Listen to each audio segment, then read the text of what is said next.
Buenas tardes o buenas noches, no sé en qué parte del mundo nos estén viendo o en qué parte de América Latina nos estén viendo, pero bienvenidos a este último panel de la conferencia COVID-19 en las Américas. Como saben, esta conferencia, a los que no lo sepan se lo digo, inició desde hace 6 meses, entonces ha sido una conferencia que ha durado 6 meses con múltiples paneles a lo largo de estos 6 meses, bajo el título o el subtítulo Repensando Todo. Y es que en un momento de pandemia hay que repensar todo.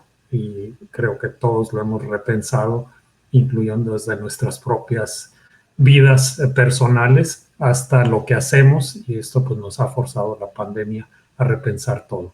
Entonces, durante esta conferencia se han hecho un número increíble de paneles abordando prácticamente todos los tópicos que son relevantes para la pandemia. Y para eso vamos a tener una presentación que va a abordar todo lo que se abordó, todo lo que se discutió durante la pandemia, y después tendremos algunos panelistas también para hacerles preguntas y permitir la participación de la audiencia sobre cuestiones relevantes en América Latina relacionadas con los servicios en diferentes países. Primero le voy a dar la palabra al doctor Ariel García Terrón. Él es médico, es investigador asociado del Instituto AHF de Salud Pública Global de la Universidad de Miami, para que nos presente un panorama de lo que fue esta conferencia, lo que ha sido y que hoy concluye. Te dejo la palabra, Ariel. Doctor Saavedra, muchas gracias. Me da muchísimo gusto estar compartiendo este panel con usted, con la doctora Patricia Campos, jefa del Buró de América Latina y el Caribe de AHF, con la doctora Adele, directora médica global de AHF, y en unos minutos seguramente se estará uniendo nuestro quinto panelista. Como decía el doctor Saavedra, yo les voy a presentar el panorama global del alcance y el impacto que tuvimos a través de esta conferencia de 6 meses, que se dice fácil. Fue una conferencia muy larga en la que abordamos muchísimos temas que ahorita los vamos a repasar de una manera muy rápida. Y si me permiten, les voy a compartir mi presentación. No sé si ya la estén viendo en pantalla. Perfecto, creo que sí ya se ve en pantalla. Bien, entonces, la conferencia llevó por título COVID-19 en las Américas, repensando todo. Entonces, esta conferencia multinacional de modalidad en línea, cuya finalidad fue abordar los retos históricos impuestos por la pandemia causada por la COVID-19, donde nuestro objetivo principal fue el repensar la gestión de esta pandemia mediante la discusión con expertos, activistas y profesionales de todo el continente americano. Fue una conferencia que iniciamos en el mes de octubre del año pasado, donde tuvimos muchísima gente de muchísimas disciplinas, y ahorita les quiero mostrar rápidamente las estadísticas. Tuvimos 40 paneles durante este periodo de tiempo. 21 paneles fueron abordados en idioma español, 15 paneles en inglés y 4 paneles en portugués, representando los principales idiomas que son hablados en la región del continente americano.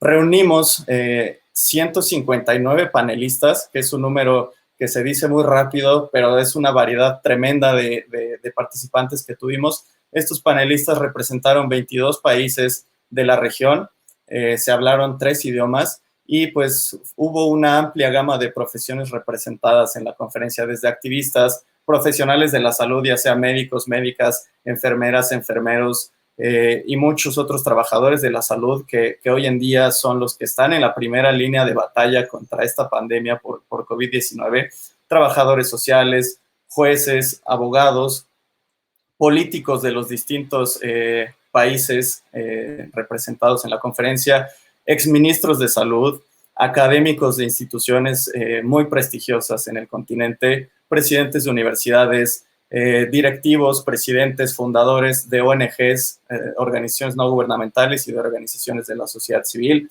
periodistas, psicólogos, epidemiólogos, sociólogos, científicos, artistas, CEOs, y entre muchas otras profesiones que pues no están representadas aquí porque tomaría mucho tiempo darlas, pero como ustedes pueden ver, es una representación muy rica de todas las áreas que fueron tocadas por la pandemia, por la COVID-19. Como todos sabemos, no hay ahorita una rama de la sociedad o una rama de nuestras vidas que no haya sido ya tocada por esta pandemia, por la COVID-19. Rápidamente les quiero mostrar un poquito los carteles que diseñamos para todas las conferencias que tuvimos. Fueron muchas, de hecho faltó agregar unos poquitos porque no cabían todos. Y la riqueza de los países que fueron representados por los panelistas que nos acompañaron a lo largo de la conferencia. Como ven, prácticamente todos los países del continente, algunos países del Caribe y otros que están muy chiquitos y que no se alcanzan a ver en el mapa que tienen en la parte derecha de su pantalla, pero países Argentina, Belice, Brasil, Bolivia, Canadá, Chile, Colombia, Ecuador, El Salvador, Estados Unidos, Guatemala, Honduras, Jamaica, México, Países Bajos, que aunque no es de la región, tuvimos una ponente muy interesada en la región de las Américas que vino a presentar con nosotros, Panamá, Paraguay, Perú, República Dominicana, Santa Lucía, Uruguay, Venezuela. Nuestra conferencia estuvo estructurada en diferentes semanas. Cada semana se abordó un tema distinto y pretendíamos cubrir una gran variedad de aspectos, como les decía anteriormente, que fueron tocados por la pandemia, por la COVID-19. Rapidísimo, sexualidad y COVID-19. No nos olvidemos del VIH y el SIDA. Salud de la mujer en tiempos de la pandemia. Cuidados clínicos y cuidados paliativos durante la pandemia. ¿Cuál debe ser el papel del gobierno en este año ya que llevamos de pandemia? Mitos y verdades, dos mundos en donde abordamos temas de justicia social y de equidad en salud. Acechando bajo la superficie, que fueron todas las consecuencias que no se vieron de manera directa, que no están afectadas de manera directa por la pandemia, pero sí muy golpeadas indirectamente por la misma. Choque y resucitación, donde abordamos temas de economía, carnaval y circo, el etos cultural de la pandemia en las Américas. Tuvimos artistas, cantantes que nos vinieron a platicar cómo han sido golpeados desde hace ya un año. Marzo para un mejor futuro, donde abordamos el papel de las ONGs en la respuesta a la pandemia, y agencias multilaterales y de seguridad pública global y de gobernanza. Como ven, es un temario muy rico, muy ambicioso, y la verdad es que lo logramos cubrir de una manera muy interesante.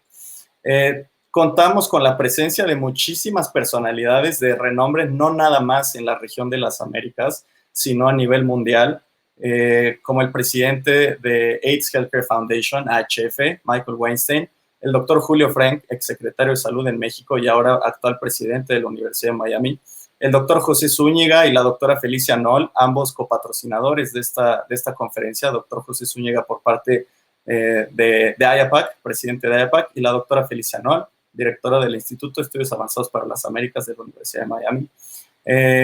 Presidentes cofundadores de ONGs internacionales como Stephen Lewis, altos funcionarios de AIDS Healthcare Foundation, congresistas y exministros de salud, por ejemplo, Alexandre Padilla, exministro de salud brasileño, Adele Schwartz, que me da mucho gusto compartir este panel con ella, que está aquí con nosotros, directora médica global de AHF, la doctora Campos también, la jefa de la Oficina para América Latina y el Caribe, y como ellos muchos más funcionarios de gobierno, que son los actuales representantes de los países ante pues esta gran misión que tienen todos los países en el mundo de salir a buscar las vacunas, la subsecretaria Marta Delgado, Efraín Guadarrama al frente de la comunidad de estados latinoamericanos y caribeños, entre muchas otras personas destacadas que nos estuvieron acompañando a lo largo de estos 6 meses, enriqueciendo la conferencia con sus experiencias y con las lecciones que han aprendido y que han estado aplicando, innovando siempre para salir adelante de este gran reto que nos impone la pandemia por COVID-19. Ahora quiero pasar a la parte de las estadísticas de los asistentes que tuvimos a lo largo de estos 6 meses. Les comento que tuvimos 2 mecanismos de llegar al público en la conferencia. El primero, la plataforma oficial de la conferencia, son estas estadísticas que les presento aquí. A través de la plataforma se registraron un poquito más de 1,580 personas de 71 países en el mundo. Llegamos al 29% de los países en el mundo, nos estuvieron viendo de países como Suazilandia y de lugares que no nos imaginamos que iban a estar interesados en las pláticas del otro lado del mundo. Tuvimos gente de los 5 continentes y un poco del balance de género que tuvimos. Si ven esta gráfica de PAI que les estoy presentando, 58% mujeres, 37% hombres, 1.5% de gente que se identifica como, no binaria o a género, y pues 3.5% que prefiero no decir. Estas son las estadísticas por parte de nuestra plataforma oficial de la conferencia. También llegamos a la audiencia a través de las páginas oficiales de Facebook de América Latina, de HF en América Latina y el Caribe. Y aquí quiero hacer una mención muy especial a Sergio Lagarde y a su equipo, que en todo momento nos estuvieron apoyando para llegar y tener un mayor impacto en toda la región. Actualmente, HF cuenta con páginas de Facebook en Brasil, México, Colombia, Argentina, República Dominicana, Guatemala, El Salvador, Perú, error de dedo, Chile, Panamá, América Latina y el Caribe. Y en total, el contenido que transmitimos por la plataforma de Facebook, que fueron 21 paneles, se vieron 1,760 horas de contenido en Facebook y alcanzamos a un total de 27,581 personas a través de estas transmisiones. Entonces, son números que se dicen fácil, pero representan un gran trabajo que está detrás de todo el equipo que estuvimos coordinando esto durante la conferencia. También no nos limitamos a pláticas, tuvimos un par de colaboraciones especiales, específicamente fueron podcasts. El primero se hizo en inglés, donde se abordó el tema de la esperanza que se debe de tener a través de esta pandemia, los retos que representa y las lecciones que se pueden aprender para en el futuro pues cercano y lejano responder mejor a futuros retos que tengamos de este tipo. El segundo podcast fue un podcast muy interesante de Mario y de Vivian, que son ya gente que hace podcast en Brasil, reconocidos, un podcast muy interesante, y estas fueron las dos colaboraciones como extra paneles que tuvimos en la conferencia. También quisiera resaltar de manera muy rápida, hay muchísimo contenido, que este contenido ustedes lo van a poder encontrar en el canal de YouTube de IAPAC, y todavía se encuentra en la página oficial de IAPAC en internet. Pueden encontrar todas las sesiones, los 40 paneles que tuvimos, están ahí guardados para quien tenga interés en volverlos a ver. Uno de nuestros temas semanales fue el de no olvidemos al VIH-Sida, y quiero recalcar unas frases que dijeron algunos de los panelistas invitados que tuvimos. El primero es de Stephen Lewis, de Canadá. Él nos dijo que el VIH ya estaba olvidado antes de la pandemia por COVID-19. En el informe de ONU-SIDA para el Día Mundial de la Lucha contra el SIDA, se indicaba que todos y cada uno de los 10 grandes objetivos establecidos en 2016 que debían alcanzarse para 2020 fracasaron. Beto de Jesús, el director de país en Brasil para HF, nos resaltó que Brasil es uno de los pocos países en el que se ha incorporado a su sistema sanitario las pruebas rápidas de autodiagnóstico del VIH, favoreciendo las medidas de prevención contra el nuevo coronavirus. Andrea González, de México, directora de las Clínicas Condesa en la Ciudad de México, la telemedicina ha sido eficaz para reducir el número de personas reunidas en las clínicas y, por tanto, el riesgo de infección. Y Saúl Pau, de Guatemala, las cuestiones importantes no deben dejarse de lado por lo que es urgente. Y como estas lecciones tenemos muchas otras aquí, por ejemplo, de mitos y realidades, donde abordamos el tema de la infodemia, de la desinformación. Natasha Durmoy, directora de país de HF en Canadá, nos decía la desinformación mata. Nora Bar, una periodista científica muy reconocida en Argentina, nos decía, hay una enorme carencia de periodismo con base científica en temas de salud, por ponerles algunos ejemplos de lo que se abordó. Un panel muy interesante que abordamos fue el de equidad de acceso a la vacuna contra COVID-19 en la región de Latinoamérica y el Caribe. Aquí tenemos representantes de Argentina, México, y tuvimos a un viceministro chileno. Se resaltó muchísimo la parte de la colaboración entre países, de la importancia de los mecanismos multilaterales para sumar fuerzas en la región y poder salir adelante, y en algún punto, como decía Efraín Guadarrama, aumentar la capacidad regional de producción de vacunas y medicamentos para lograr la muy deseada autosuficiencia en materia de salud en la región y dejar de depender de países externos. Nada más recalcarles las instituciones que estuvimos afiliadas en la organización de esta conferencia, los copatrocinadores, el Instituto de Estudios Avanzados para las Américas de la Universidad de Miami, dirigido por la doctora Felicia Marinol, la Asociación Internacional de Proveedores de Cuidados al SIDA, AIAPAC, dirigido por el doctor José Zúñiga, y el Instituto de HF Salud Pública Global, basado en la Universidad de Miami, dirigido por el doctor Jorge Saavedra, que nos acompaña el día de hoy.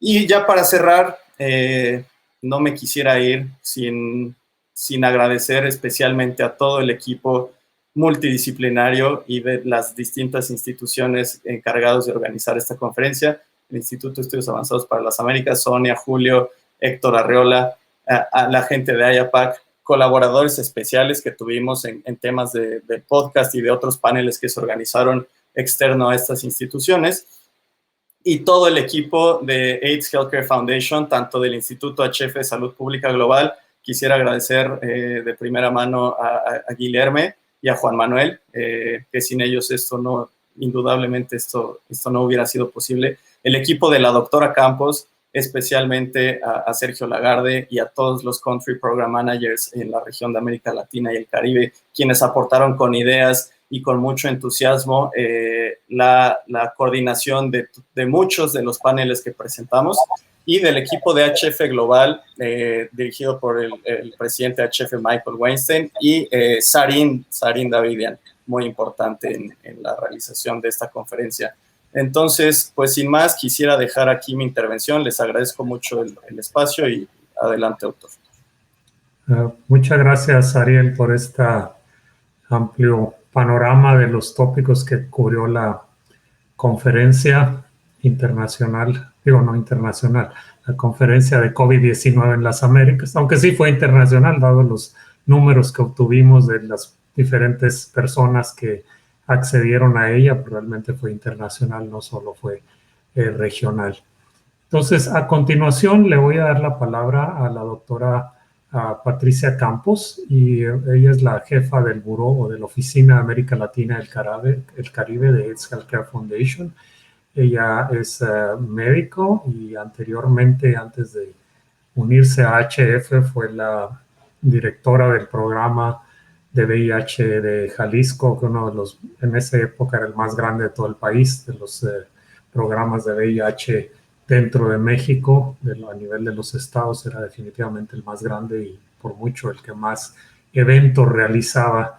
La doctora Campos, que siempre trataba de involucrar a todo el mundo en la respuesta al VIH, pero ahora ya tiene varios años en la fundación de AIDS Healthcare Foundation, está a cargo de varios programas, y con ella voy a hacerle varias preguntas para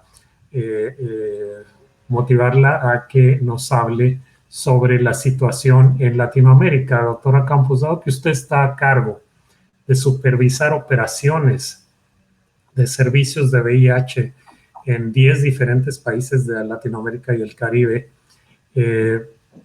sabemos que, por ejemplo, en México, mucho del trabajo de HF México tienen bastante coordinación con el Programa Nacional de VIH-Sida, y entonces supongo que muchas de las acciones relacionadas con la pandemia que se pudieron hacer en México estuvieron en coordinación con este programa. Pero ¿cómo ve la situación de los restantes otros 10 países? Si mal no recuerdo, son Guatemala, Panamá, Haití, Jamaica, República Dominicana, está Colombia, Perú, Chile, Brasil y Argentina. A lo mejor lo de Brasil ya le preguntamos más a la doctora Benzaken, pero ¿cómo lo vio usted esta situación? ¿Cómo lo enfrentó usted con esta situación de tener que supervisar la operación de todos estos países y ahora bajo los retos de la pandemia? Muchas gracias, doctor Saavedra. Y bueno, antes que nada, quiero agradecer al comité organizador de esta conferencia, COVID-19 en las Américas, IAPAC, la Universidad de Miami, el Centro de Estudios Superiores de la Universidad de Miami y, por supuesto, HF, por habernos dado la oportunidad de, digamos que, enfocar parte de nuestras frustraciones, estrés y pérdidas en esta actividad que ha sido tan productiva y que me sorprende de ver todos los números juntos que nos presentó Ariel. Creo que ha sido como una bocanada de aire fresco el poder contar con esta conferencia y con todos los paneles. Ha sido muy enriquecedor y es algo que agradezco mucho. Ahora, para responder la pregunta del doctor Saavedra, bueno, creo que la base de un éxito para enfrentar la pandemia es contar con un plan de gestión o de respuesta a la emergencia. Entonces, a finales de marzo del 2020, como Buró de América Latina, implementamos este plan, lo echamos a andar, y esto constó de contar con equipos desde el nivel del buró en cada país y en cada sitio. Equipos con roles asignados y además que nos permitió como una estructura poder mantener una comunicación permeable en ambos sentidos. Esta comunicación, aprovechando la tecnología, bueno, era semanalmente, pero también en el momento que se requiriera para conocer de alguna situación urgente. Lo más importante era la premisa de este trabajo, era evitar perder lo ganado en términos de VIH y SIDA. No queríamos dar pasos atrás, no queríamos perder staff que enfermara o muriera por COVID y tampoco queríamos perder a nuestros pacientes. Intentamos diferentes formas de trabajo para mantenernos a salvo y mantener a salvo a nuestros pacientes, que si están de acuerdo lo puedo explicar un poco más adelante. Pero básicamente, claro que el apoyo de los gobiernos ha sido importante y sobre todo el que nos hemos tenido que ceñir a las restricciones que cada país establece en términos de las movilidades o las restricciones de movilidad. Y yo creo que uno de los grandes retos que hemos tenido en todos los países ha sido la desinformación o la información muchas veces contradictoria que se maneja por las instituciones de salud y por los gobiernos. Esto ha sido un problema porque las personas no saben si usar cubrebocas o no usar cubrebocas, no saben si, o no quieren saber si durante las horas de restricción, si no hay alguna acción punitiva por parte de los gobiernos, realmente lo tienen que acatar. Y esta desinformación, que se ha incrementado también por redes sociales de fuentes no científicas, creo que han sido como un coadyuvante al problema de la pandemia y de que no podemos todavía verle fin ni controlarla.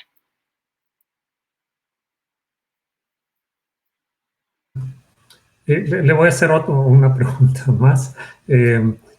Dentro de este panorama que usted nos plantea,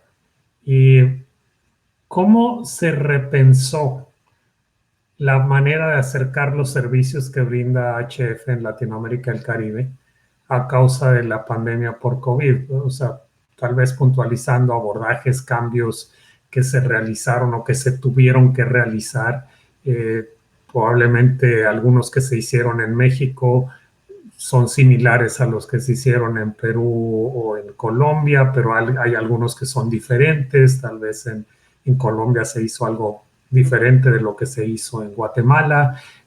¿Cuáles fueron esos principales cambios que se hicieron en la prestación de los servicios, sobre todo en los inicios de la pandemia, donde había tantas restricciones de las que usted misma ha comentado?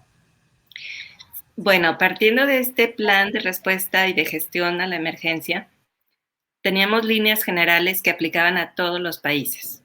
Entonces, la forma como se fueron implementando, por supuesto, tenía que ver con si el sitio, la clínica de VIH, estaba o es una clínica del gobierno en donde nosotros solamente participamos, colaboramos, si era una clínica nuestra, si se trataba de un wellness center en donde no distribuimos antirretrovirales, pero damos atención médica para infecciones de transmisión sexual, si se trataban de sitios de pruebas rápidas únicamente.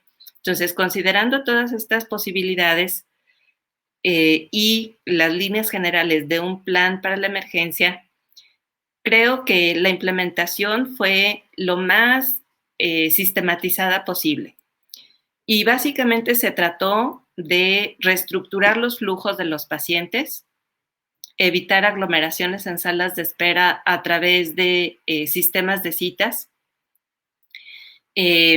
dotar y asegurarnos de que se mantuviera un stock de equipos de protección personal, capacitación al personal de salud sobre las medidas de mitigación, y posteriormente lo extendimos también a otros aliados muy importantes, como son nuestros aliados de sociedad civil que aplican pruebas rápidas o que trabajan con poblaciones vulnerables. Esto fue una lección muy dura de aprender a partir de la muerte de un activista en México en mayo del año pasado.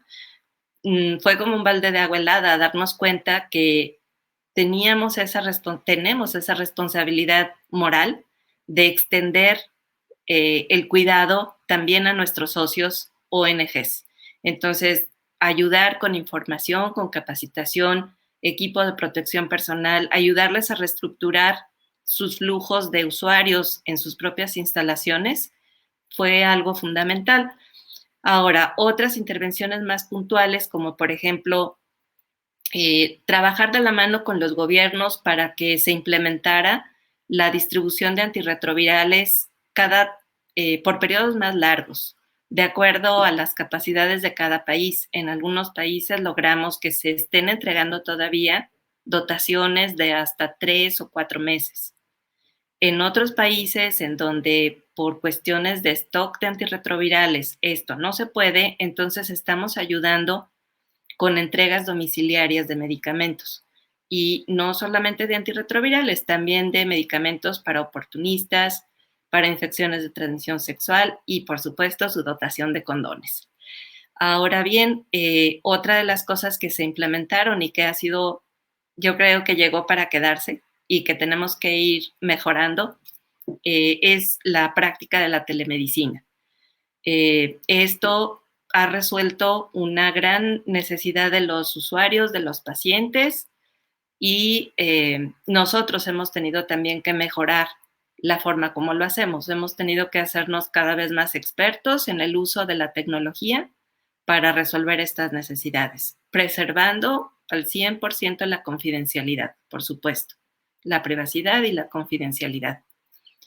Entonces, básicamente, pues estas son los cambios que hemos hecho muy puntualmente y han sido, creo que de la manera más estandarizada posible en todos los países. Gracias, doctora Campos. Vamos a regresar al rato con más preguntas. Claro. Sí, hacen preguntas de la audiencia también, pero también tengo otras preguntas, pero le vamos a dar ahora el paso a la doctora Adel Ben-Zaken. Ella es la directora de Medicina Global para AIDS Healthcare Foundation.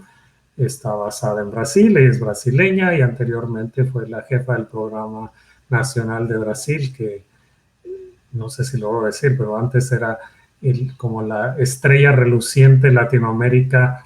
El Programa Nacional de SIDA de Brasil era de todos los países queríamos aprender de lo que se hacía en Brasil, pero pues de repente se nos fue la doctora Adel de Brasil. Bueno, no se fue de Brasil, dejó el Programa Nacional de Brasil y sabemos que son otras las autoridades ahora, no tanto del programa de SIDA de Brasil, sino nacionales que gobiernan ese país, y probablemente ha perdido mucho de lo que tenía ese programa nacional, sobre todo el nivel que tenía anteriormente, casi a nivel de un secretario de Estado, bueno, no tan alto, pero casi tan importante así. Doctora Adele, le vamos a dejar a usted, que sabemos que tiene una presentación, para compartirnos con nosotros los paneles que usted le tocó coordinar y algunos de los mensajes claves, y después regresaremos también con preguntas tanto para la doctora Belsaken como para la doctora Campos. Muchas gracias, Jorge. Gracias por este espacio online y tan internacional como Ariel bien demostró en su palabras de bienvenidas, y creo que tú conseguiste, Jorge, con esta actividad el objetivo mayor, que era mostrar un poco de Latinoamérica para el mundo. Yo creo que eso fue alcanzado con esta repensando todo COVID en las Américas. Bueno, yo tuve el placer de participar personalmente como mediadora en 2 diferentes paneles, pero también escuché y Guillermo también me ayudó un poco para hacer un resumen de los otros 2 paneles en portugués. Uno fue Mitos y Realidad, los derechos laborales en tiempos de pandemia. Tuvimos ahí un juez y profesor, Oscar Kortz. Tuvimos Patricia, procuradora del trabajo y también profesora. Tuvimos Rafael Mitzaray, que es un abogado. Y la discusión fue sobre el enfrentamiento de los impactos de la pandemia en el ámbito de las relaciones de trabajo y la evolución de derechos humanos del trabajador durante la pandemia. Porque yo no sé cómo ustedes tuvieron en sus países, pero en Brasil lo que nosotros vimos fue que las leyes, ellas protegieron las leyes que supuestamente tenían que proteger los trabajadores, fue bastante corroída en Brasil durante la pandemia. Con el subterfugio de enfrentamiento de la pandemia, las decisiones fueron tomadas por el gobierno protegiendo a los negocios y a las compañías, pero no a los trabajadores. Y entonces la discusión fue mucho lo que nosotros esperamos del futuro. O sea, cómo que la justicia del trabajo en Brasil va a ser después de esta pandemia, o qué tipo de mitigaciones van a empezar a hacer en este momento. El segundo panel fue sobre pandemia y salud mental, impactos y desafíos mundiales. Tuvimos Dice Ferrari, que es una PhD. Tuvimos también las doctoras Fabián y Eliana. Ellas hablaron sobre los impactos y desafíos de la actual pandemia en el contexto de la salud mental, abrangiendo cómo que la psicología puede ayudar no solamente a las personas, pero principalmente algunos aspectos muy prácticos sobre los problemas que los profesionales de salud enfrentan todos los días con la muerte de sus pacientes, pero también de sus familiares. Son personas también muchas veces que pierden su trabajo, tiene algún efecto psicológicos, los efectos de los lockdowns y varias otras incertidudes que la verdad es que afectan la salud mental de toda la población. También hubo muchas discusiones sobre la cuestión de violencia de género, que aumentó muchísimo la violencia doméstica en tiempos de pandemia, y cuáles fueron las quejas más frecuentes de los pacientes que buscaron ayuda psicológica en tiempos de COVID. El tercer panel en portugués fue No olvides el VIH, la otra pandemia durante el COVID-19. Tuvimos la doctora Vera Paiva, que es profesora doctora de la Universidad de San Paulo y también activista de derechos humanos. Y tuvimos el médico y político Alexandre Padilla, que actualmente es diputado federal por San Paulo, y él fue ex ministro de Salud del gobierno Dilma. Estos panelistas nos honraron muchísimo por aceptar nuestra invitación en este panel, y ellos discursaron sobre cómo mitigar los efectos de la pandemia poniendo las personas en el centro de la respuesta. Hubo mucha énfasis en todos los declinios que Brasil tuvo durante la pandemia, como por ejemplo, declinio en el acceso al tratamiento y testeo, la reducción de personas viviendo con VIH empezando tratamiento, incluso las embarazadas. Hubo reducción del número de cargas virales en los servicios y una reducción de varios servicios esenciales como por ejemplo la salud sexual y reproductiva y la cuestión de la protección sexual. Brasil, que en el año de 2019 ya tenía un déficit de alcance de las metas 90-90-90, porque Brasil solamente alcanzó 77% de acceso a los antirretrovirales y apenas 72% de personas diagnosticadas con carga viral indetectable. Eso sumado a los efectos de la pandemia, hay que pensar en un movimiento de reconstrucción del programa de VIH. Nosotros también hablamos mucho de los impactos económicos con empobrecimiento marcante de las poblaciones claves en el país. Hubo un aumento bastante grande de la cuestión de la violencia, pero hay que pensar en esta recuperación del programa tan necesario para poner servicios sin estigma y discriminación, servicios más integrados, servicios que puedan platicar la cuestión de no tener estigma ni discriminación en estas respuestas. Y principalmente se habló mucho de tener medidas basadas en evidencia científica y no en desinformación, porque en Brasil hoy lo que predomina es un concepto de un discurso de odio y de no ciencia. Y siempre todos nosotros recordamos que la salud es un derecho de todos. El último panel que participé fue Agarrando la Segunda Ola, que fue con el doctor Julio Codra, que es un médico infectologista, doctor por la Universidad de San Paulo y profesor de la Universidad Federal de Mato Grosso del Sur. Nosotros hablamos sobre las altas tasas de infección en Brasil y por qué que en Brasil no funciona el lockdown. Nosotros queremos que en Brasil nunca tuvimos lockdown.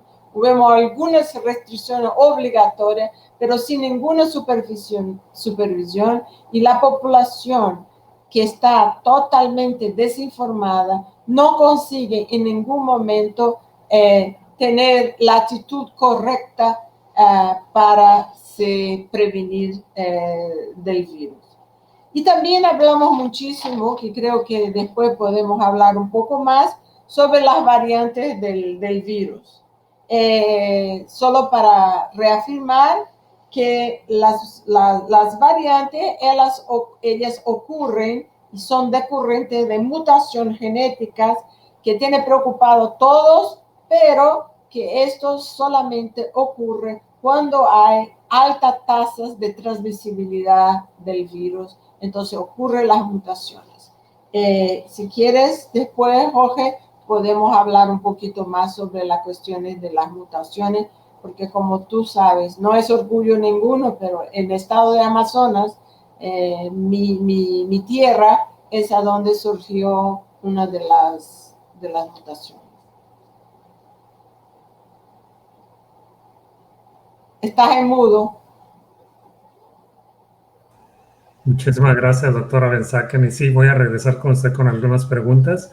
No ha llegado el licenciado Efraín Guadarrama, que lo tenemos como como cuarto ponente de este panel, pero probablemente se va a unir en un rato más. Entonces, tal vez voy a empezar con unas preguntas que tenía para casi al final de todas las primeras rondas de presentaciones por parte de ustedes, y tal vez voy a tener que regresar con la doctora Campos, hacerle otro tipo de preguntas más de las que ya le he hecho. Y la otra pregunta que le quería hacer a la doctora Campos, dado que HF en América Latina se involucra mucho y tiene mucha relación con otras organizaciones de la sociedad civil en esta región, ¿usted cómo ve? ¿Cuál cuál debería ser el rol de la sociedad civil organizada para ayudar en la respuesta a la pandemia, más allá de lo que está haciendo AHF? O tal vez está poniendo ejemplo lo que ha hecho AHF, pero seguramente mucha de la sociedad civil no necesariamente tiene los recursos que tiene AHF, pero ¿cuál podría ser el rol? Porque en muchos lados se ve como que se trató de eliminar o se canceló el rol de la sociedad civil en materia de salud pública debido a la pandemia, pero tal vez debería tener un rol, no sé si diferente o con algunas variantes en la respuesta. ¿Cómo lo ve usted o cómo lo vio? ¿Tiene usted sus colaboradores en cada uno de los países que le han dicho, que le han reportado que ha visto? Muchas gracias. Creo que para todos es bastante claro, evidente las grandes similitudes que tiene la pandemia por la COVID-19 de la pandemia de VIH-Sida. Creo que hay muchísimas lecciones aprendidas a lo largo de más de 30 años de existencia de VIH-Sida que se deberían estar aplicando para mejorar nuestra respuesta a la pandemia por COVID. Esto no ha sido así. Entonces, creo que el rol de la sociedad civil organizada es simple y sencillamente hacer aquellas cosas que los gobiernos no pueden hacer por cuestiones de acceso o de cercanía con las poblaciones más vulnerables. Cubrir esas brechas. Pero también creo que algo muy importante, y creo que por eso en muchos países se ha restringido la participación de la sociedad civil, es justamente visibilizar esas deficiencias y demandar por una respuesta más integral, más coordinada de los gobiernos. Entonces, nuestra participación, y me sumo a esto porque AIDS Healthcare Foundation es parte de la sociedad civil organizada, es justamente demandar a los gobiernos para una respuesta sólida y coordinada, basada en información científica. En este momento, la sociedad civil se enfrenta a un nuevo desafío en medio de la pandemia, que es justamente demandar para que todos los países, hasta los más pobres, hasta los más ricos, y todos los habitantes de este planeta Tierra tengan acceso a su vacuna. Este es el nuevo desafío que estamos enfrentando. Es la segunda parte que nos toca, además de ayudar a las personas más vulnerables a tener con las cuestiones más básicas, como alimentos, por ejemplo, o equipos de aseo, de higiene personal y de protección. Ahora también tenemos que señalar el rezago en términos de la vacunación y lo lento que ha sido todo este proceso, en donde el virus, el SARS-CoV-2, nos sigue ganando la batalla por la velocidad de transmisión y por la aparición de todas estas nuevas variantes, como mencionaba la doctora Benzaken. Gracias, doctora Campos. Y ya que mencionó las variantes, la doctora Campos, doctora Benzaquén, esta cuestión de las variantes, sobre todo, por supuesto, la variante que se identificó inicialmente en Brasil, bueno, se habían identificado ya la variante británica, el Reino Unido, y una variante sudafricana, sin embargo, después se detectó esta variante brasileña y seguramente van a circular y van a haber muchas más variantes. Pero esto, ¿qué está significando realmente para Brasil? ¿Cuáles son los riesgos que estas variantes pueden tener en materia, por ejemplo, de la vacunación que se está llevando al mismo tiempo? ¿Cómo se está viendo dentro de Brasil esta situación de las variantes? Porque no todos los países están haciendo este trabajo de identificar las variantes que posiblemente cuando uno piensa en la pandemia, la futura pandemia, pues resulta que la futura pandemia ya está aquí y a lo mejor son justamente estas variantes. Aún no sabemos bien si habrá que hacer adaptaciones a las vacunas para cubrir variantes o no, pero usted que lo está viviendo desde dentro del mismo Brasil y sobre todo viviendo en Manaus, que es justamente en la zona del Amazonas que se identificó esta variante, ¿qué es lo que percibe que se está viviendo dentro de Brasil? Sí, uno de los estados más atingidos en el Brasil fue nuestro querido Amazonas. Tuvo tasas muy altas de infección y muertes y principalmente un sistema de salud que colapsó. Colapsó en abril del año pasado y colapsó otra vez en enero de este año, incluso con falta de oxígeno y medicación para sedación de los pacientes. Claro que la falta de oxígeno y la deshumanidad de tener personas entubadas sin sedación, esto contribuyó muchísimo para que se tenga más muertes por el COVID. Y aquí también fue que surgió la P1, la variante P1, que se dice P1 o B.1.28. Ella fue detectada inicialmente en Japón en 4 turistas que estuvieron aquí en Manaus. Y después ella empezó a ser secuenciada por los investigadores de la Fiocruz, de la oficina local de Amazonas.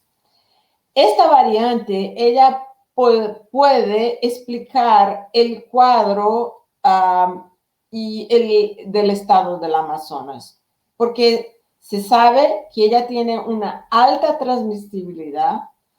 En esta segunda ola aquí de enero y febrero, nosotros tuvimos poblaciones más jóvenes, tuvimos reinfecciones también, y todo eso, algunas personas creen que puede ser de la variante P1. Solo para te responder, esta variante se propagó por todo el estado. Tenemos secuenciamientos del interior de la Amazonía y ahí también hay presencia de la P1 y por todo el país. Ahora que esta variante se diseminó por todo el país,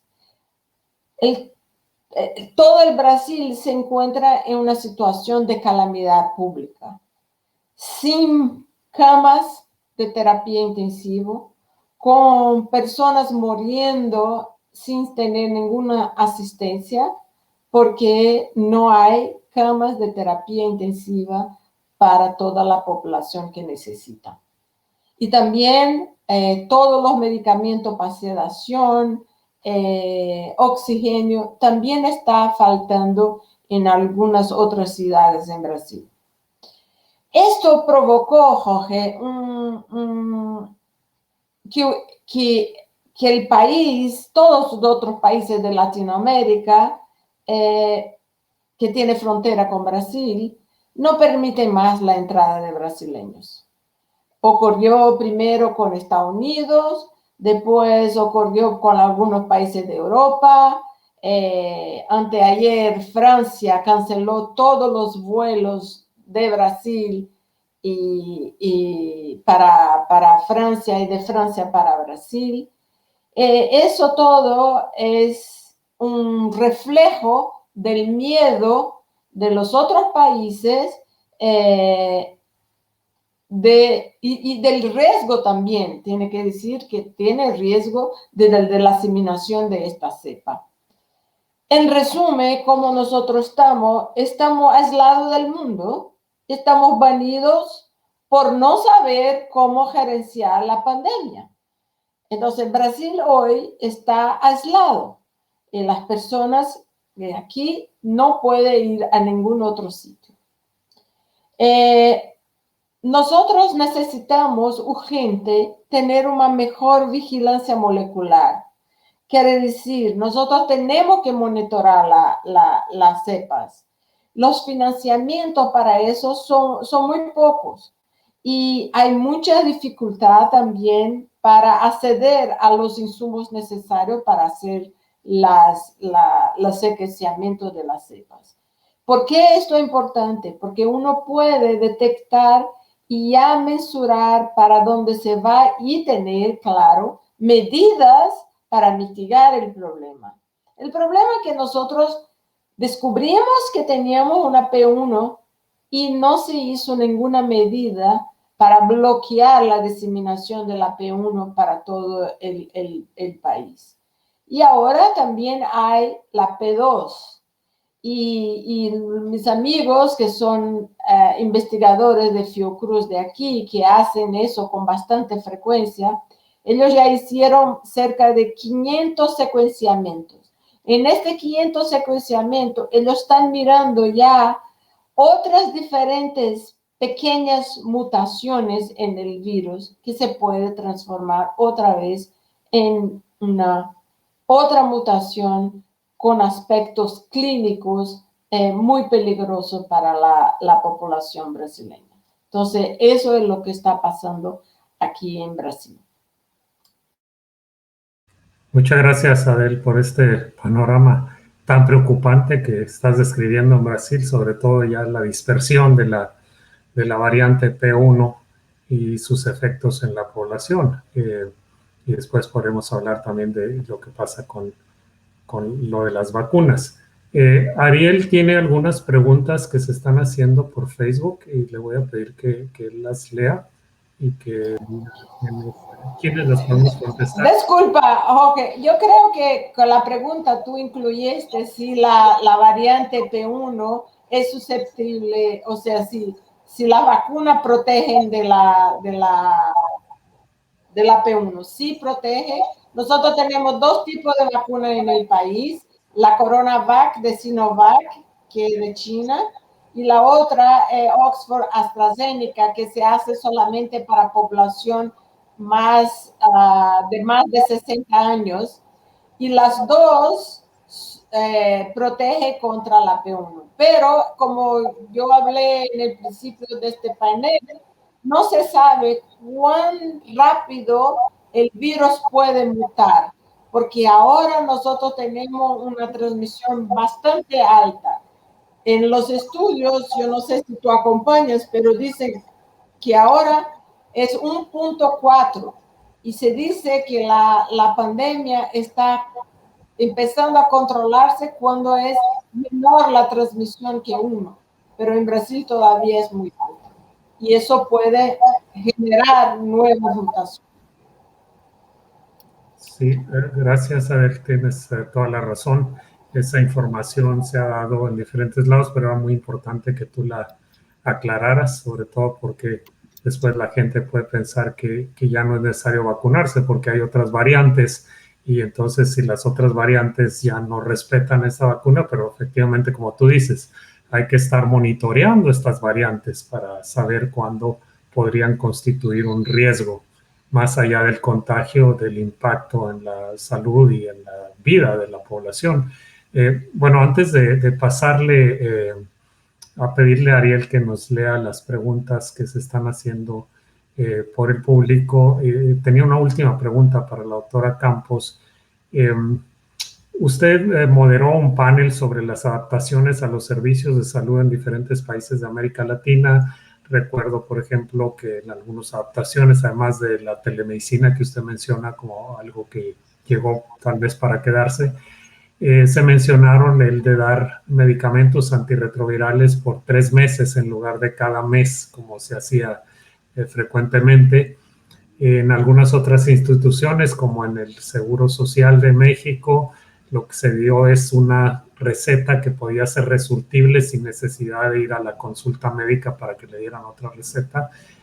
Pero supongo que no en todos los países se instrumentaron medidas iguales. Hubo algunos cambios que puedan considerarse radicales. No sé qué pasó, por ejemplo, en los servicios que AHF tiene en Colombia, que están especialmente dirigidos para la población venezolana. Si hubo algunos cambios que fueron como muy diferentes debido al contexto especial en algunos de estos países. Si nos pudiera comentar. Sí, muchas gracias. Yo creo que justamente ese es un muy buen ejemplo de lo que sucedió en Colombia, básicamente con aquellos migrantes irregulares venezolanos que los conocemos como pendulares, es decir, viven en Venezuela y se mueven a las ciudades fronterizas cada determinado tiempo en búsqueda de trabajo o hacer sus compras o por atención médica. En ellos fue el cambio más radical porque en el momento en el que se cierra la frontera entre Colombia y Venezuela, por motivos de la pandemia, muchos de ellos se quedaron en su país sin poder tener acceso a la continuidad de los tratamientos. Entonces fue necesario pedir ayuda humanitaria a través de estos canales humanitarios para, en la medida de lo posible, hacerles llegar sus medicamentos por el mayor tiempo posible. Este fue un caso muy particular y de verdad que se requirió de muchísima coordinación a nivel local por la situación política y por la serie de restricciones que hay dentro de Venezuela, que a su vez también aplicó limitaciones de movilidad entre los departamentos por la misma pandemia. Entonces, ese fue un cambio muy radical. Otras cosas que hemos tenido que modificar drásticamente ha sido, por ejemplo, el dejar de tener actividades extramuros, en donde convocábamos a un gran número de personas para actividades de prevención, por ejemplo, o de aplicación de pruebas rápidas, o de distribución de condones. Entonces, esto lo tuvimos que dejar de hacer porque primero era proteger a nuestros usuarios y a nuestro staff. Y a partir de ahí, basados en la imaginación y en la innovación, buscar nuevas formas de continuar dando nuestros servicios. Y creo que la base de esto es mantener comunicación con nuestros usuarios para mantenerlos informados de nuestros servicios, en dónde vamos a estar, qué estamos haciendo, a dónde pueden ir. Eso es fundamental y por supuesto que nuestros sitios web, páginas de Facebook, Instagram, todo esto nos ayuda muchísimo. No sé si con eso respondo tu pregunta. Sí, muchas gracias, doctora Campos. Ahora le dejo la conducción a Ariel para que nos diga de las preguntas que están haciendo por parte de la audiencia. Gracias, doctor Saavedra. Pues tenemos unas cuantas preguntas muy interesantes. La primera se la quisiera hacer a usted, doctor Saavedra, y dice, ¿cuáles son las expectativas de la tercera ola que se avecina en la región? Mucho se ha hablado que en casi todos los países hubo un periodo vacacional hace unas semanas y que derivado de este periodo vacacional se podría derivar una tercera ola o un tercer pico de contagios. Hemos aprendido de los anteriores 2 o 3 o 4 picos de contagios que han habido en la región y estos cambios se podrán aplicar para tener un mejor manejo de estos nuevos ola de contagios. Bueno, yo voy a dar una primera opinión con lo que sé y después yo le dejaría tanto a la doctora Campos como a la doctora Ben-Zaken para que nos den su opinión también. Yo pienso que mucho de la tercera ola, independientemente si es América Latina o algún otro país, va a tener mucho que ver con los niveles de vacunación que se hayan logrado o que no se hayan logrado. Por supuesto, algunos países que ya han vacunado un porcentaje mucho más alto, sobre todo de la población adulta mayor, pudieran tener un impacto más leve, no en el número de casos, sino en la situación de los hospitales, de personas que requieren hospitalización y en el caso de las muertes también. Eso es por un lado. Por otro lado, lo que sí hemos estado analizando en un estudio que estamos llevando a cabo desde el Instituto HF de Salud Pública Global es que en los hospitales el personal de salud ha aprendido en el manejo crítico de las personas que llegan con COVID-19 y eso ha mejorado un poco relativamente el caso de los resultados que tienen las personas después de una atención. Ya no es lo mismo que al inicio de la pandemia, cuando prácticamente fue un shock en materia de qué hacer, porque no se tenía mucha experiencia. Y eso es frecuente que pase con otras enfermedades, por supuesto, que hay una curva de aprendizaje. Pero la cuestión de las vacunas seguramente influirá mucho en esto. Y la otra variante va a ser la cuestión de las variantes, valga la redundancia, que tanto se han extendido las nuevas variantes, si son más infecciosas, si son más mortales y si están cubiertas por la vacunación que se está aplicando. Entonces yo creo que eso va a matizar mucho esa tercera ola que podría venir muy próximamente. De que va a venir, pues va a venir. ¿Qué tan grande va a ser? Yo creo que va a depender de estas variantes, sobre todo en la cuestión de hospitalizaciones y mortalidad. Yo quisiera que le pidiéramos también la opinión a la doctora Campos y a la doctora Benzaquén. Yo quería añadir algo más, Jorge, en tu charla, porque muchas veces las personas creen que la única cosa es vacunación. No hay país, por menor que sea, que consigue vacunar 100% de su población. Por lo tanto, el virus puede continuar circulando. Entonces, hay otras medidas que tiene que hacer la población aparte de la vacunación. Brasil, por ejemplo, se sabe que el uso de mascarilla fue muy bajo. El ejemplo de nuestro jefe mayor de no querer utilizar las mascarillas, eso dio una falsa seguridad a las personas y un antagonismo a este medio de protección. Después las aglomeraciones continúan. Y hay cosas que no se ha hecho en Brasil, a ejemplo de que sí se ha hecho con el VIH, con el programa de VIH, que debería ser utilizado para enfrentamiento de COVID, es, por ejemplo, la participación de la sociedad civil en las decisiones del proceso de prevención. Esto no ocurrió con el COVID. La otra situación es que tenemos una estructura de atención primaria y de programa de salud familiar que también no fue utilizada ni para hacer prevención y ni tampoco para hacer bloqueo de los casos positivos. Porque uno sabe del suceso de algunos países cuando se aumenta el testeo y detección de casos positivos y se hace el bloqueo de este caso y se examina todos los contactos de esta persona. Esto es una forma muy eficaz de reducir la transmisibilidad de este virus. Entonces, nada de eso fue hecho y tenemos la estructura. Tenemos una estructura enorme del Programa Nacional de Inmunización, pero no hay vacuna suficiente. Entonces, hasta ahora nosotros tuvimos un poquito más que 10% de la población que ha hecho la primera dosis solamente en todos estos meses de vacunación.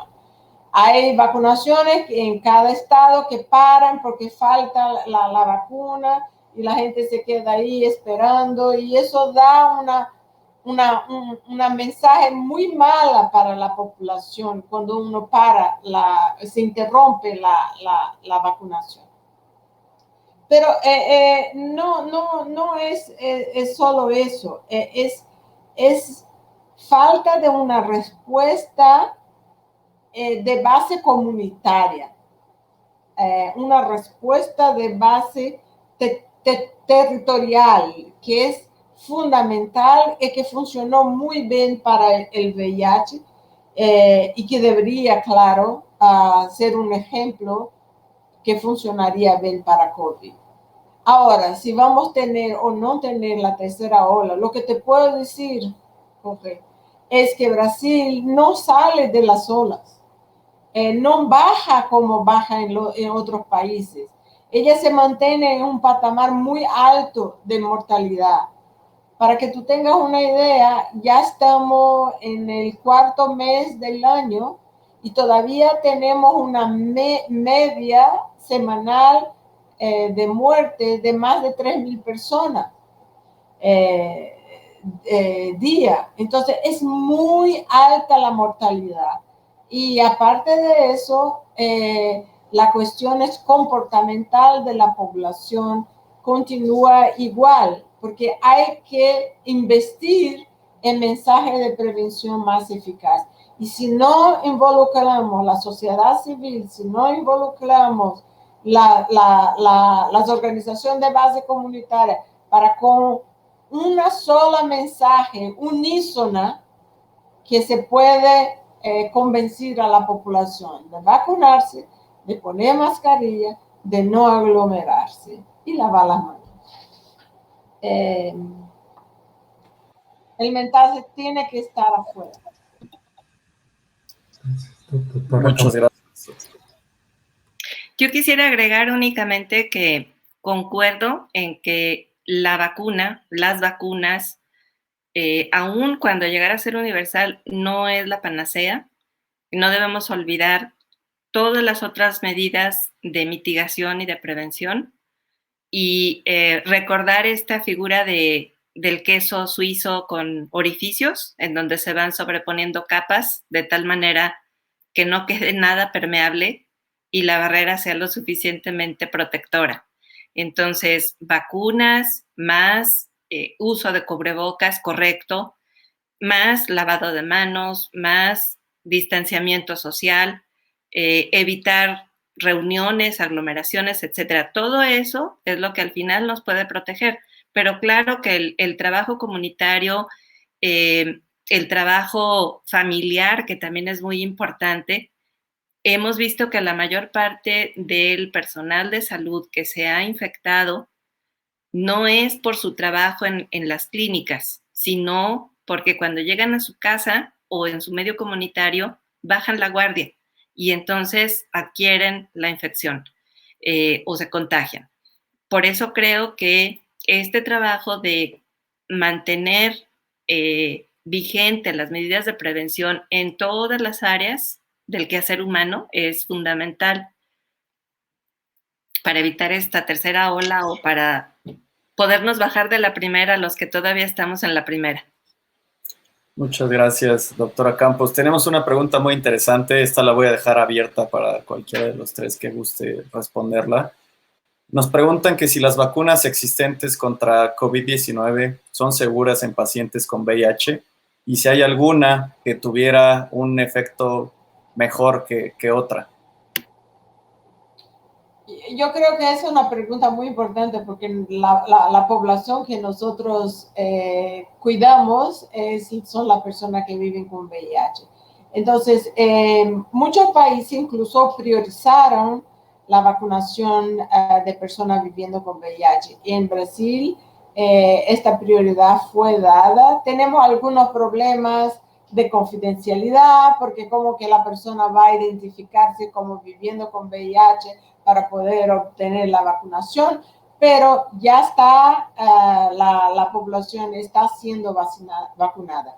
No hay ningún problema. Incluso las personas que tienen CD4 menor que 200 deberían ser todavía más priorizadas para hacer la vacunación.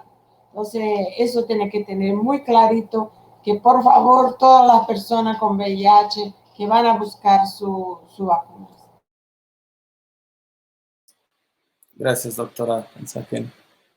Doctora Campos, doctor Saavedra, ¿algo que agregar en esta pregunta? Bueno, cada país ha establecido también sus lineamientos, sus guías con respecto a los planes de vacunación, y en esto se establecen las recomendaciones para las personas con VIH. Sin embargo, como HF, nosotros sí recomendamos que todas las personas con VIH reciban su vacuna. Nada más que agregar de mi parte, Ariel. Gracias, doctora Campos. Ahora, ¿qué le dirían a la gente que ante los casos alarmistas de efectos adversos que se mediatizan y se viralizan ahora con la presencia y la diseminación tan rápida en redes sociales y en Internet, que ven estas respuestas de que trombos y mejor ya no me voy a vacunar porque no me vaya a dar un trombo? ¿Qué le dirían a la gente respecto a este tema? Esto la verdad que es un problema, pero solo para decir que estos efectos, ellos ocurren en un percentual muy bajo de la población. Lo que creo que está siendo hecho en Brasil es lo que debería ser. O sea, los casos de trombosis están ocurriendo en poblaciones jóvenes. Quizás personas que también utilizan otro tipo de medicamento, como por ejemplo contraceptivo. Todos nosotros sabemos que los contraceptivos, lo que contiene estrógeno, son potencialmente también medicamentos que pueden provocar trombosis. Entonces imagina tú, Ariel, si tú miras la población hoy con este efecto, normalmente son mujeres jóvenes y no hombres. Entonces, a lo mejor, esto es una hipótesis mía, de que estas mujeres a lo mejor también están tomando contraceptivos orales que junto con la cuestión de la vacuna puede provocar una más alta incidencia de estos casos. Pero hay que tener en cuenta que el riesgo de no tomar la vacuna y de morir de COVID es mayor do que tomar la vacuna. En Brasil, como yo dije antes, la AstraZeneca está siendo aplicada solamente en personas con más de 60 años. Y la Sinovac, que otra metodología de vacuna para las personas abajo de 60 años. Yo creo que esta medida puede minimizar en mucho los efectos de trombosis. Muchas gracias, doctora Benzaquén. Doctora Campos, ¿algo que agregar a esta pregunta?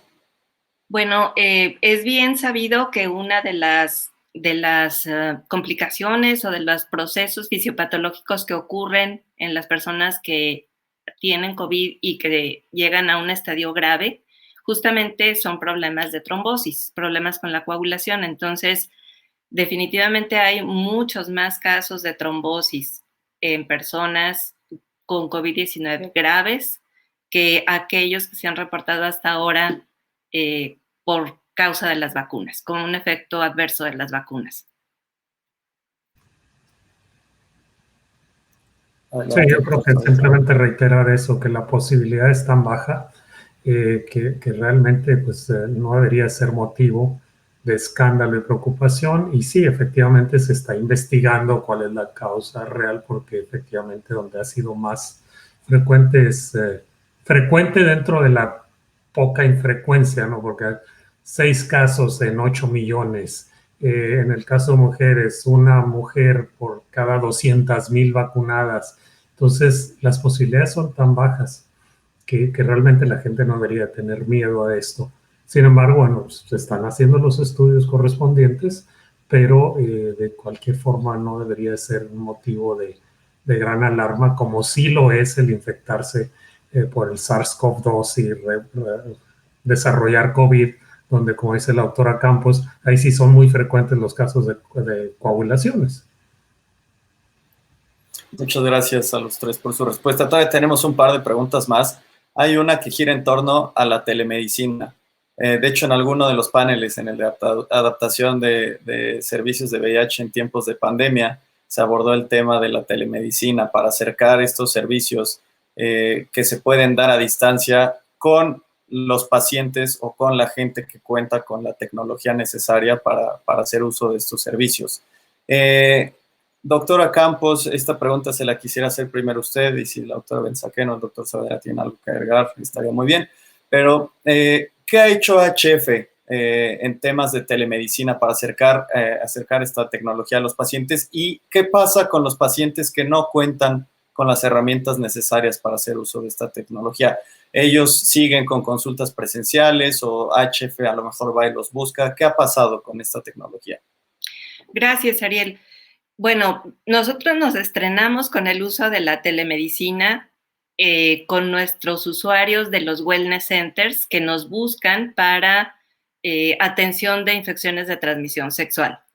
Entonces, en países como México y Perú comenzamos haciendo este trabajo con ellos porque obviamente estar en aislamiento con cuarentenas forzosas, con restricciones de movilidad, y tener una ITS con todos los síntomas que esto puede tener no es una situación que sea buena para nadie.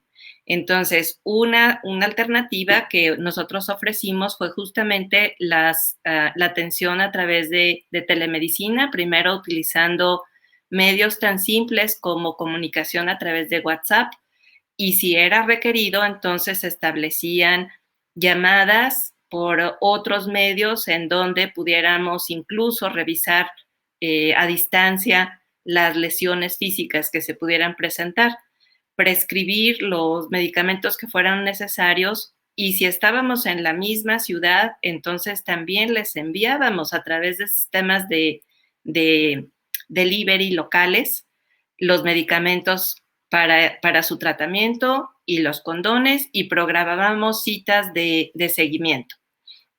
Esto fue inicialmente. También nos encontramos que había muchas personas con VIH en tratamiento que necesitaban apoyo para conocer a dónde podían ir por sus medicamentos, en virtud de que muchos de sus centros de atención habían sido reconvertidos a hospitales o clínicas COVID.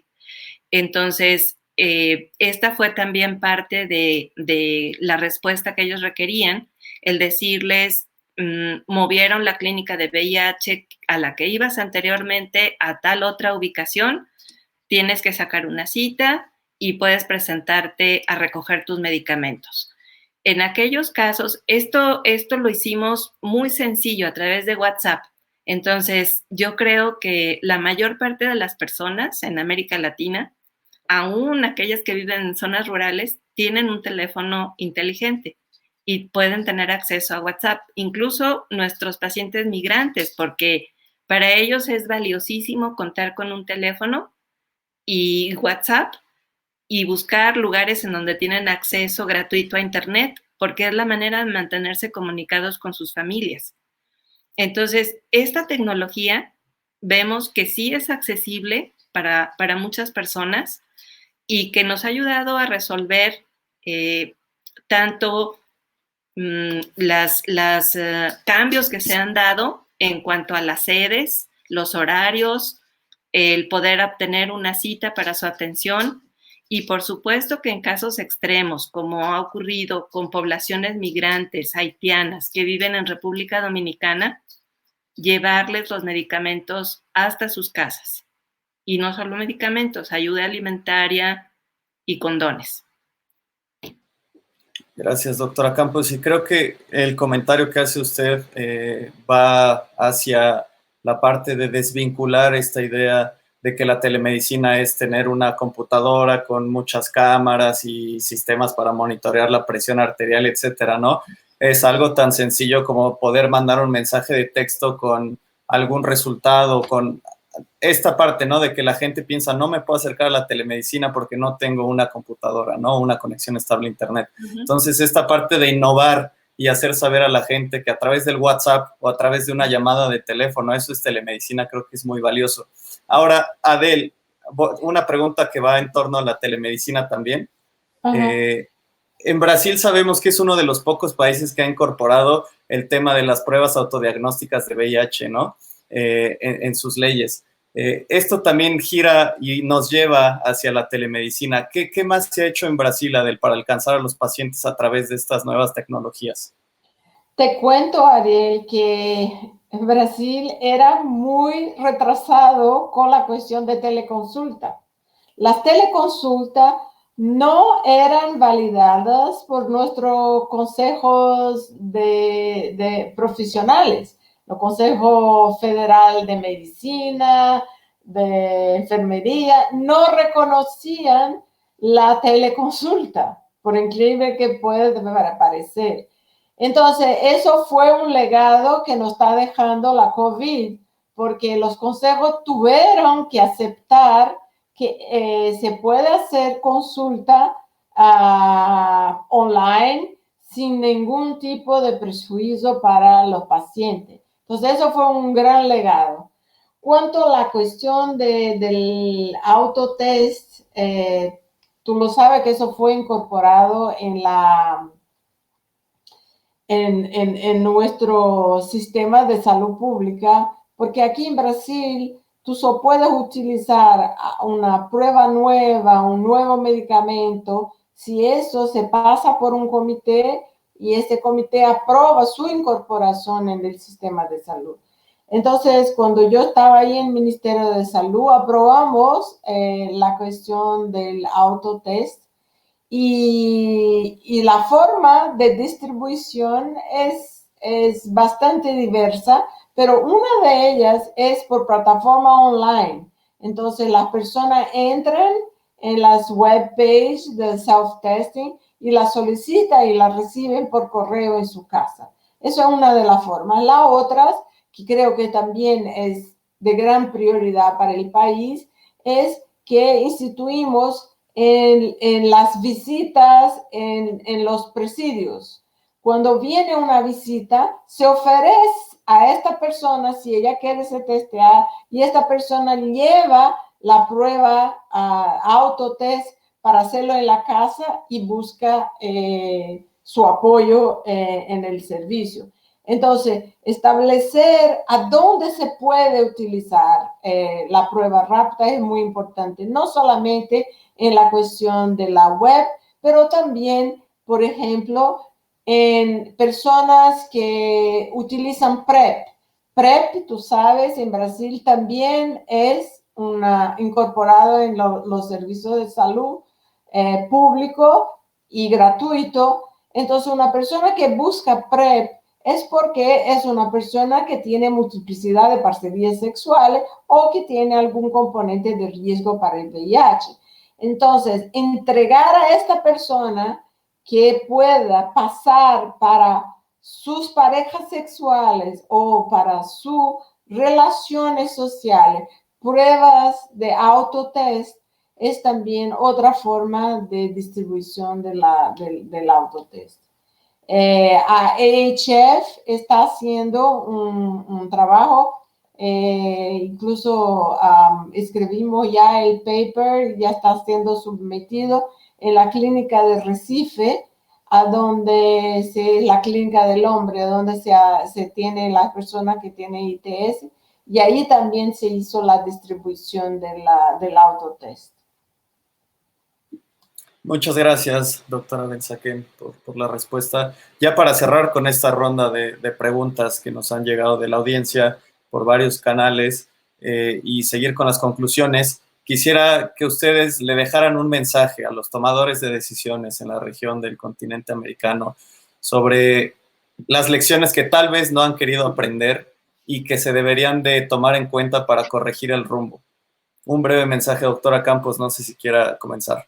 Sí, claro que sí. Muchas gracias. Bueno, yo tengo un mensaje muy claro y es la necesidad inminente de despolitizar la respuesta a la emergencia y de involucrar a la sociedad civil, pero responsablemente.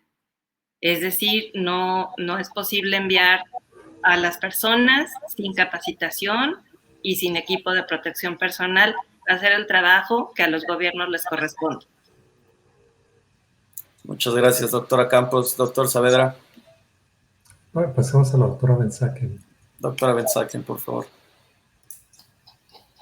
Yo creo que para Brasil el principal mensaje es que tengamos una mensaje única que puede venir del gobierno federal para que todos juntos podamos tener un mismo tipo de acción para enfrentamiento de esta pandemia, porque hasta el momento estamos de una forma muy irregular y muy fraccionada, dejando que cada estado, que cada municipalidad haga lo que tiene que hacer. Entonces, para tener un efecto, tenemos que tener una respuesta coordinada y unísona en todo el país. Muchas gracias, doctora Betzaquen. Doctor Saavedra, su respuesta, y le cedo los micrófonos para el cierre. Sí, yo quisiera, además de secundar lo que acaban de decir la doctora Campos y la doctora Betzaquen, también que los tomadores de decisiones en los niveles más altos de gobierno tienen que pensar no solo en cómo responder a la actual pandemia, sino cómo prevenir y prepararse para las futuras pandemias. Y claramente la estructura de salud global que existe actualmente no fue adecuada, fue completamente insuficiente. Estructuras como la Organización Mundial de la Salud o la OPS fueron estructuras diseñadas el siglo pasado para dar respuestas a problemas del siglo pasado, que no necesariamente es como se abordó actualmente esta situación de la pandemia global, que tienen muchas limitaciones porque así fueron diseñadas, tienen restricciones en sus mandatos. La OMS no puede obligar a ningún país a hacer lo correcto en materia de la pandemia.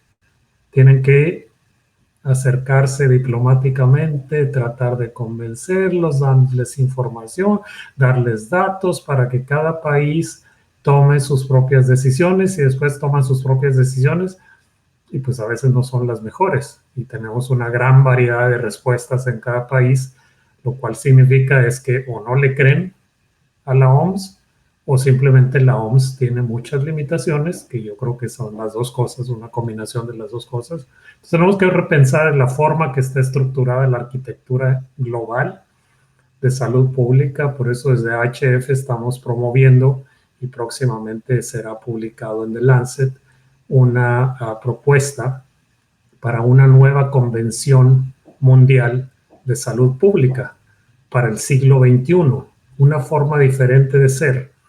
La salud no es una prioridad mundial, no está al nivel de las prioridades, por ejemplo, como la energía nuclear.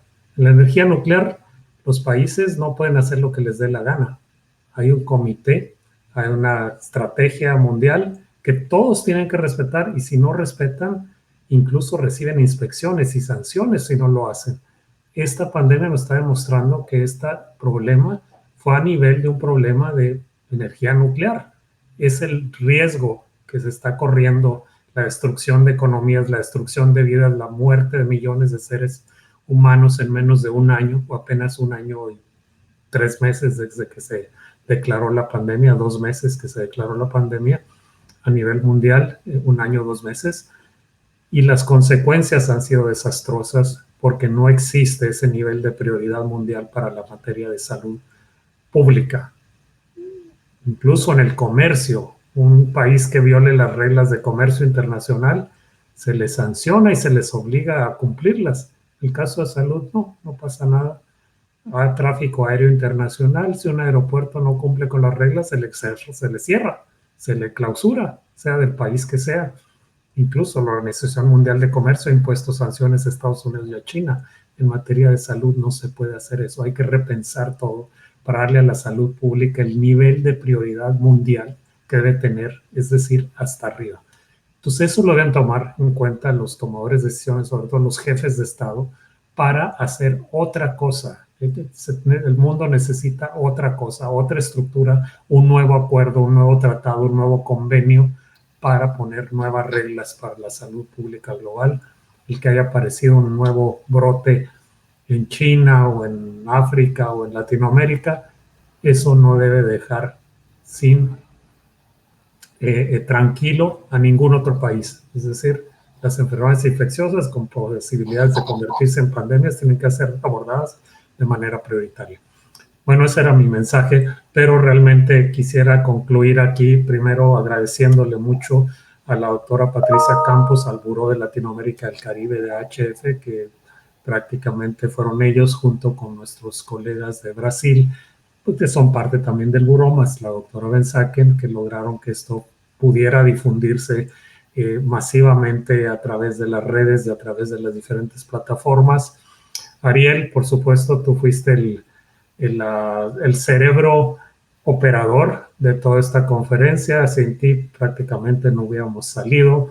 Un agradecimiento especial a Guy también, todo el apoyo que dio para la parte de Brasil, a Juan Manuel, que nunca apareció en pantalla, pero que sabemos que está trabajando detrás de cámaras en mantenernos informados, a Sarín de AHF, a la gente de Jonathan de la IAPAC, a Sonia de Tómatelo a Pecho, a gente del Instituto de Estudios Avanzados de la Universidad de Miami, y mejor ya no les sigo porque se me van a olvidar muchos, pero pusiste tú una diapositiva donde los incluiste a todos, no me la sé de memoria, pero todos y todas contribuyeron muchísimo porque esta conferencia que hoy termina fue un éxito en materia de temas, de participantes, de audiencia y sobre todo que nos deja no con un sabor de misión concluida, sino que una misión que continúa y todavía necesitamos muchas cosas por hacer y estos se han abordado en cada uno de los diferentes mensajes. Sobre todo, muchas gracias a quienes vieron estas diferentes paneles, estas diferentes conferencias que estuvieron involucrados en hacer preguntas o simplemente escuchándonos abordar todos estos temas. Muchísimas gracias y hasta la próxima. Vacuna ya. Vacuna ya. Muchas gracias a todos. Gracias.